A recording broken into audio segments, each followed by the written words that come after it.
Bribda Randi menangis sesenggukan usai dipecat, paksa pacar aborsi hingga kekasih mati tak wajar. Bribda Randi menangis sesenggukan dipecat dari Polri. Untuk diketahui, Bribda Randi Bagus menjalani sidang kode etik profesi polisi. Bribda Randi menjadi tersangka kasus dugaan aborsi mahasiswi Mojokerto berinisial NW yang mengakhiri hidup di pusara ayahnya. Dalam sidang tersebut, Bribda Randi resmi dijatuhi sanksi terberat, yakni pemberhentian tidak dengan hormat atau dipecat.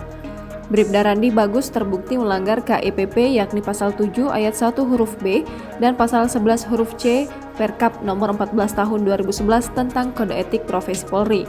Saat menghadiri sidang, Bribda Randi terlihat tenang. Ia tampak menggunakan seragam lengkap polisi. Saat sidang berlangsung, Bribda Randi tampak menangis. Matanya terlihat berkaca-kaca hingga meneteskan air mata. Terlihat juga beberapa kali momen Bribda Randi mengusap air matanya.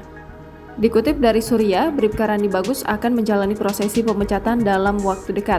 Hal itu menyusul hasil putusan sidang terhadap anggota Samapta Polres Pasuruan itu dengan sanksi terberat yakni pemberhentian tidak dengan hormat. Kabid Propam Polda Jawa Timur, Kombes Pol Taufik mengungkapkan prosesi PTDH terhadap Bribda Randi dilakukan secara terbuka.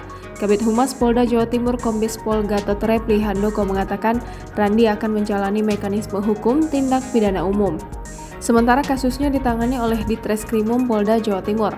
Kasusnya adalah kesengajaan menggugurkan kandungan atau mematikan janin yang terkonstruksi dalam pasal 348 JO pasal 55 KUHP dengan ancaman hukuman 5 tahun penjara. Jangan lupa subscribe, share, komen, dan like ya!